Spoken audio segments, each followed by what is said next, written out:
Hoy os voy a hablar de la brujería eslava. Yo siempre digo cultura eslava, pero claro, muchas veces los que saben un poco sobre la cultura eslava preguntan, ¿pero qué países son? ¿De qué estás hablando? ¿Cuál es la cultura eslava? Entonces he preparado un gráfico para que podáis ver de qué cultura eslava hablo.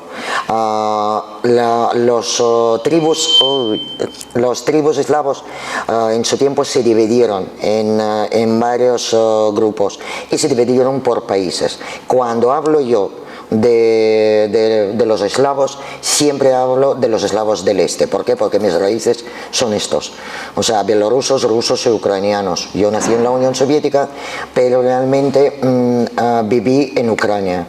Es un dato importante porque os voy a contar después una cosa sobre la ciudad de Kiev y que creo que bueno, tengo un así como legado o algunas características de los ucranianos, pero esto es más tarde. Entonces os quería enseñar, este es el mapa de los eslavos del este, o se llaman de otra manera eslavos orientales. Realmente todo lo que está tintado en azul, esta es la cultura eslava, de lo que yo os voy a hablar. Los tribus eslavos se unieron desde hace más de 15.000 años y realmente se juntaron, como había Ucrania, Bielorrusia y Rusia, se juntaron y se llamaban la Rus de Kiev. La Rus de Kiev representaba a todos los eslavos unidos en estos países, que tenían las mismas costumbres, o sea, se podía diferenciar un poco. Lo curioso de la cultura eslava que no hay nada escrito hasta el siglo X, porque no había escritura. Entonces esto llama mucho la atención porque realmente fue la cultura oral lo que pasamos durante siglos. Yo he crecido con los cuentos y con las leyendas desde hace 15.000 años. Y para mí todos son como una parte de mí. Entonces para mí cuando hablan o cuando veo un cuento me represento en él. De hecho antes en la Unión Soviética había un abecedario de los cuentos de A hasta la letra Ya, que el abecedario ruso tiene 33 letras. Entonces cada letra tenía su cuento, empezaba por esta letra y nosotros aprendíamos a leer con la mitología eslava.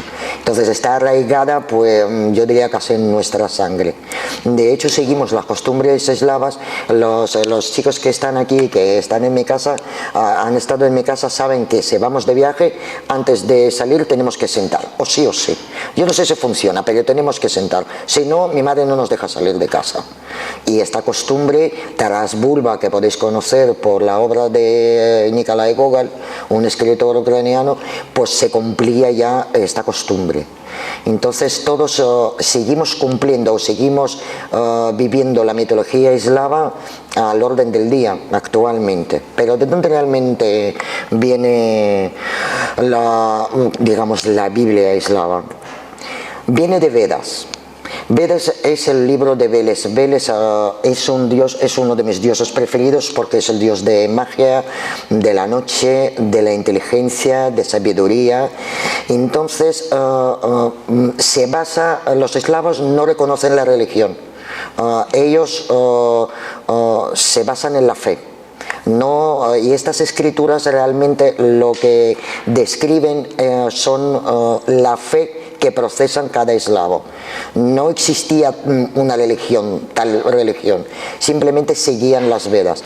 Estas Vedas, hay contrariedades, dicen que son verdaderas, otros dicen que son falsas, realmente no se sabe. Son tablillas del abedul que estaba cortado con un punzante y después parece ser untado con un aceite. Veles transmitió o ha querido transmitir a la humana sobre todo la moral de comportamiento.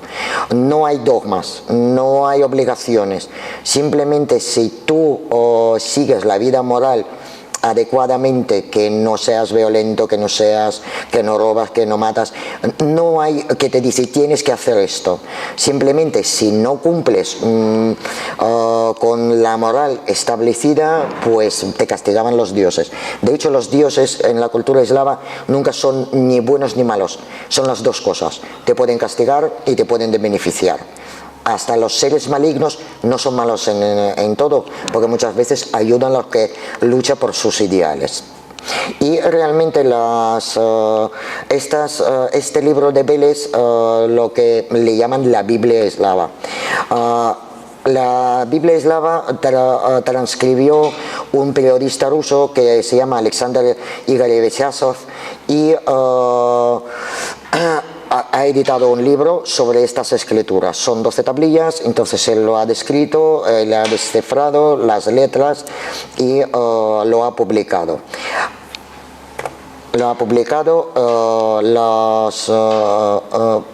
Las indicaciones, digamos, o la filosofía del dios Veles. Pero ¿cómo ha llegado a los humanos? A los humanos toda esta sabiduría de este dios ha llegado a través de un pájaro del paraíso o del cielo que se llama Gamayun. Él fue y dictó a los humanos que transcribían lo que eran como mensajeros de Dios, los pregoneros de Dios. Entonces este pájaro también podía o castigar o beneficiar, mandarte buen mensaje o no. Los eslavos hasta adivinaban su futuro o invocaban a este pájaro para que predija el futuro. También este pájaro podía anunciar su muerte, entonces dependiendo de cómo aparecía este pájaro, pues recibían el mensaje. Pero vamos a los Vedún y las Vedmas. En la cultura eslava no hay definición como la bruja, como aquí. Allí el hombre y mujer podían ser. Y la raíz de la palabra Vedún o Vedma procede de la palabra Veda, lo que acabamos de ver, las Vedas del Veles. Claro, como procede de la escritura antigua, pues las Vedún, que son hombres, y Vedma, que es la bruja realmente en ruso, se consideraban las personas sabias, porque tenían un gran conocimiento. Y que podían hacer el bien o el mal, o sea, dependiendo de qué es lo que percibían. Se tenían que luchar por su seguridad, sobre todo después de la llegada del cristianismo, como no. Entonces, claro, podían hacer maleficios y beneficios, todo dependiendo. Ellas también podían, a partir del cristianismo, es que es muy curioso, porque cuando llega el cristianismo se juntan dos religiones, nunca desaparece la religión pagana. De hecho, hay vedmas que hacen sus conjuros utilizando la palabra de Dios y de la Madre de Dios. Te pueden hacer adivinaciones en la Biblia. Entonces han juntado una fe, y por ejemplo ellos llevaban una cruz cristiana, pero después llevaban un aberej hecho por vedmas o por veduns que les protegía. Entonces ahí no había como guerra. O sea, cuando llegó el cristianismo dicen venga, va, existe Dios, venga Jesús, la Madre, vale, pero seguían sus costumbres antiguas. Cuando llegó el cristianismo, la mayoría de las vedmas empezaron a alejarse de la población, porque realmente todos buscaban sus sanaciones, su sabiduría, sus consejos, pero se pasaba algo malo, entonces empezaron a atacar a las vedmas. Y con el tiempo ellos llegaron a la conclusión que es mejor vivir afuera, y en caso de que hay un alboroto o algo, era difícil de encontrar, además estaban cerca del bosque donde podían escaparse. Y ahí, claro, ahí la gente perdía, porque el bosque las vedmas conocían mucho mejor que cualquier aldeano. Y es también curioso que realmente en Rusia, en la Rus de Kiev, no se persiguió a las vedmas como aquí en Europa. No había Inquisición. Habían juicios, pero juicios eran cuando habían juicios, pues la vedma tenía que pagar porque se ha estropeado la cosecha de un campo. Pues decían, pues tienes que pagar tanto dinero porque has estropeado, pero no porque era bruja. Pagaba por el mal que se supone que hizo ella.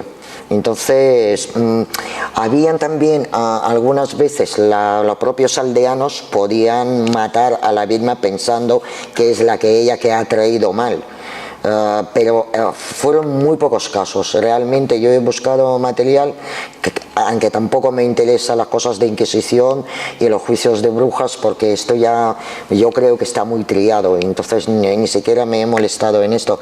De hecho, cuando empecé a preparar la conferencia, creo que es la más difícil que tuve yo que hacer, porque tenía que reducir, y tengo para un libro como de 300 páginas, entonces estaba reduciendo, y hoy vais a tener la milésima parte de todo lo que me gustaría contaros y transmitiros.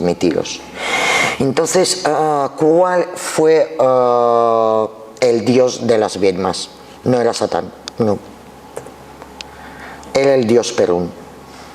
Las Vedmas en la antigüedad no hacían pacto con diablo, porque antes de llegar al cristianismo no sabían ni quién es. Entonces, dios Perún es como el dios Thor, digamos, de la mitología eslava. Entonces él podía dar el bien, dar la luz, pero también podía mandar tormentas, atormentar a la gente, quemar las aldeas, quemar los campos y quemar todo. Entonces, claro, para las Vedmas el sumo sacerdote era el dios Perún. A propósito, hoy habéis recibido los numeritos.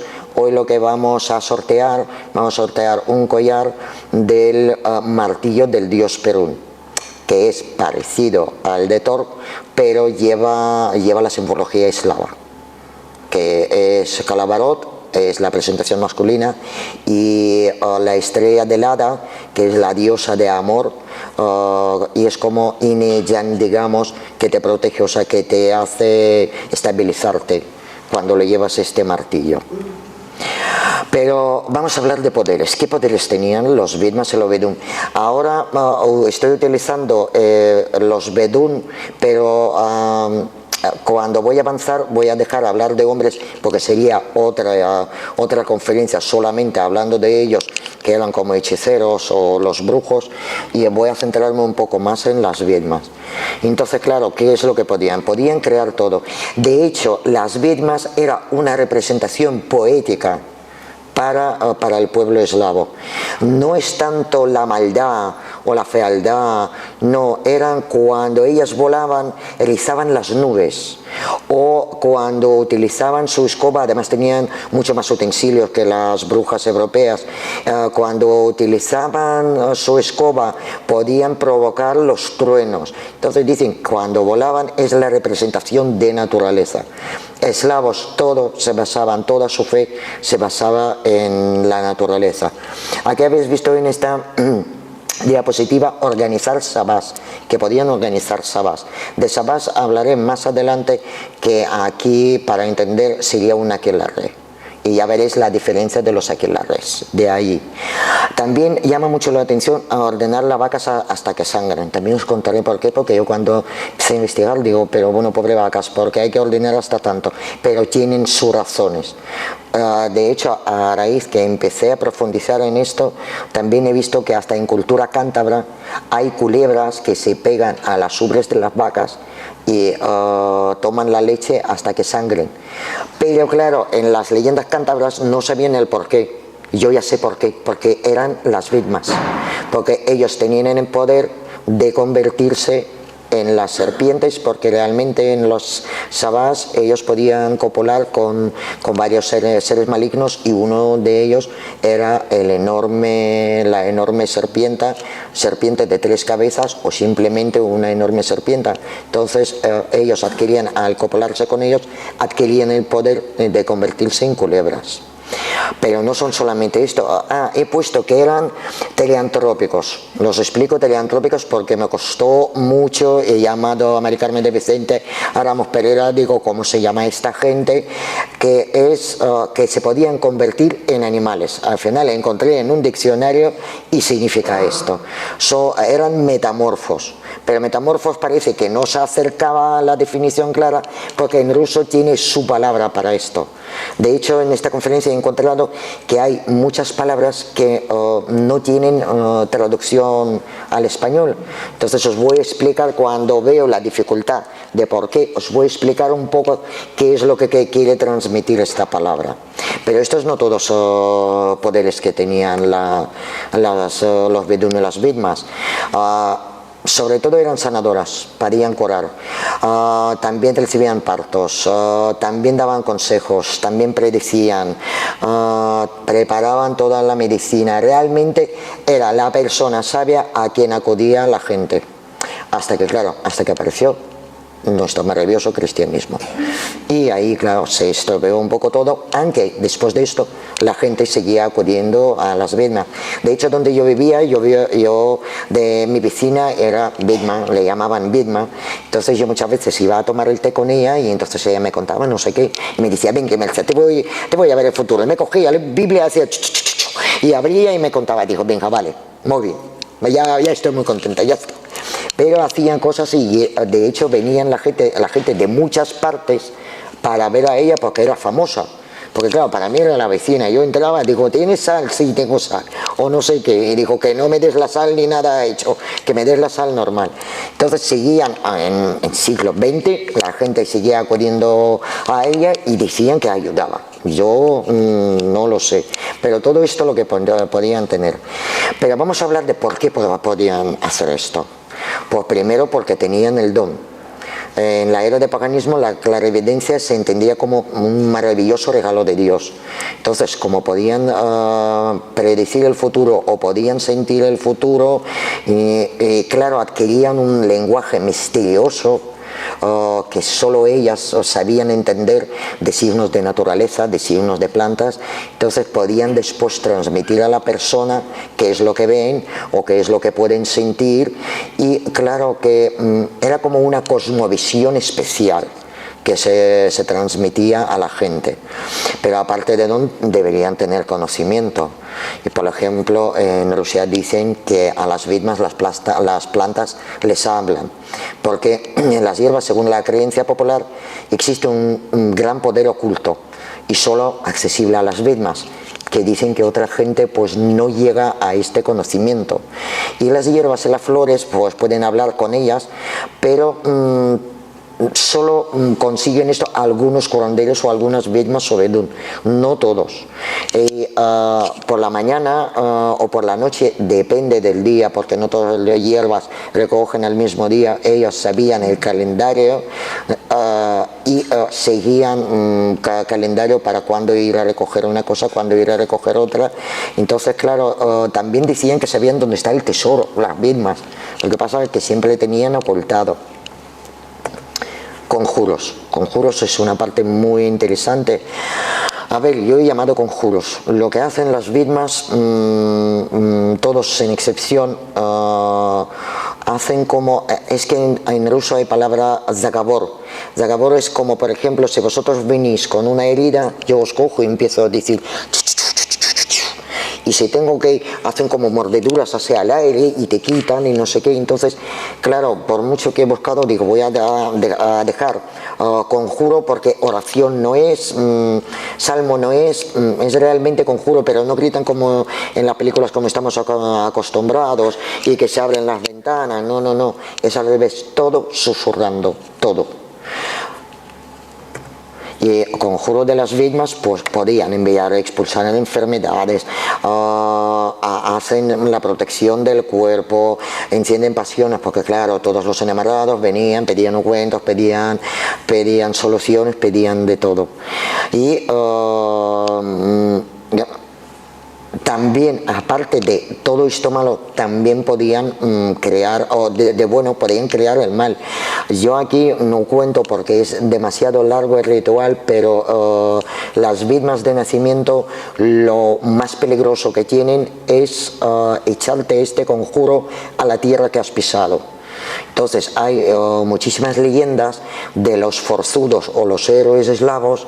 Entonces cuando coge la Vedma donde él ha pisado, coge esta tierra, hace el conjuro, susurra el conjuro y después o lo quema o lo tira o esconde, dicen que las leyendas dicen que disminuía la salud del héroe y entonces podía secarse, o sea, quedarse seco y morir.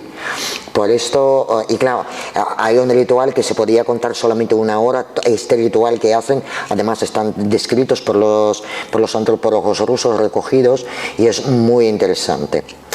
Pero vamos a ver, ¿y cómo se conocían las vedmas? O sea, cuando vivían ellos y no había tanto libro y no había nada, ¿cómo se conocían a estas mujeres? Pues Rusia dividiendo en el sur y en el norte, la visión de vedmas era diferente. Por ejemplo, en Rusia eran unas preciosas viudas, quienes por su apariencia atraían a los hombres, engañaban a los hombres, conseguían lo que quieren. También hacían el pacto con el diablo. Del diablo voy a hablar un poco más adelante porque en la cultura eslava no existe el diablo como tal. Existe otra cosa, otra representación del diablo. Ahí no se suele hablar de Satán.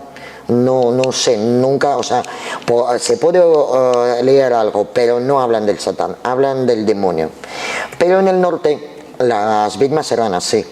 Esta es la famosa Baba Yaga, que habéis oído hablar de ella, y realmente llevaba trapos viejos, era muy peluda, era muy fea, pero esta, por ejemplo, Baba Yaga, esta tenía parte buena y parte mala. Algunas veces ella podía engañar a la gente porque hay una leyenda cuando ella mata a varios jóvenes que buscaban un consejo para conseguir el amor y colgaba sus calaveras en su patio, y hasta que llegó una bella doncella y salvó a todos, enterró las calaveras y así engañó a Baba Yaga. Todos son leyendas, pero siempre tienen como un trasfondo. Es como el mito nos crea nuestro comportamiento. La mitología eslava creaba comportamiento de los eslavos. Entonces, cuando alguien sospechaba que era una bruja, lo que hacían es meter a los baños públicos, porque antes no había bañeras, entonces había como un tipo de sauna. Además, sauna rusa es como muy famosa, es parecida a la finlandesa. Entonces se metían allí y se veía en el rabito, era bruja de nacimiento. Y claro, vemos que es una cola vestigial, normal y corriente, podemos tener pronunciación de esta cola por cualquier persona, pero ya se tenía esta cola, era bruja. Y si la mujer rehusaba ir a bañarse juntos con las mujeres, entonces también era bruja, confirmaba que era bruja porque no quería enseñar el rabito. Pero no solamente esta señal había también en las manos. En las manos aparece, en la imagen grande aparece donde hay arruga de la cara de la señora mayor, ahí solían aparecer que le llaman ojo de bruja. Y tiene un dibujo especial.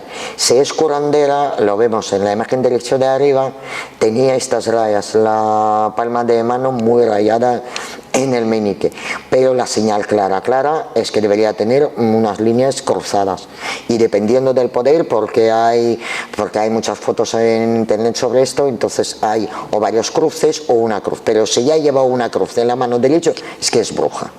Entonces las mujeres de las aldeas disimuladamente miraban las manos, etc. ¿Qué pasó con cristianismo? Peor todavía. Cristianismo. Si la hija nacía fuera de matrimonio, os hablo del siglo X, cuando el conde de toda Rusia promulgó el cristianismo. Entonces, si nacía fuera de matrimonio, era bruja automáticamente. No hacía falta no tener ninguna más señal. Y claro, quinta o séptima hija en la familia también era bruja automáticamente. Se consideraba que no puede ser de otra manera. Entonces, claro, yo creo que ahí en natalidad bajó para no llegar a la quinta o séptima niña. También otra señal importante, cuando las mujeres sospechaban o los aldeanos sospechaban que hay una bruja, le invitaban a la iglesia. Y en la iglesia, una mujer de espaldas al iconostato, en la iglesia significaba, se ponía de espaldas, porque los eslavos entran a la iglesia de cara y salen también de cara, o sea, no dan la vuelta. Y son muchas cosas, no se puede cruzar las piernas ahí, hay muchas costumbres. Y entonces, si una se ponía de espalda de iconostato, porque imaginaos, o sea, nosotros visitamos la iglesia y pues damos la vuelta y nos vamos. Pues no, somos brujas. No podía ser. Y también hacían, cuando sospechaban que es una bruja, entonces abrían la Biblia, el pope, que son sacerdotes rusos, abría la Biblia y hasta que no cerraba la Biblia, la bruja no podía salir de la iglesia. Entonces cuando sospechaban, pues veían esto. Esta es una imagen de la película Vi que publicamos en nuestra página de Facebook.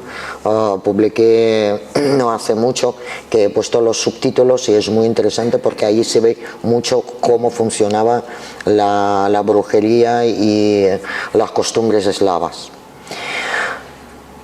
Esas son nacidas, pero ¿cuáles son las víctimas de formación o de aprendizaje? Eran diferentes.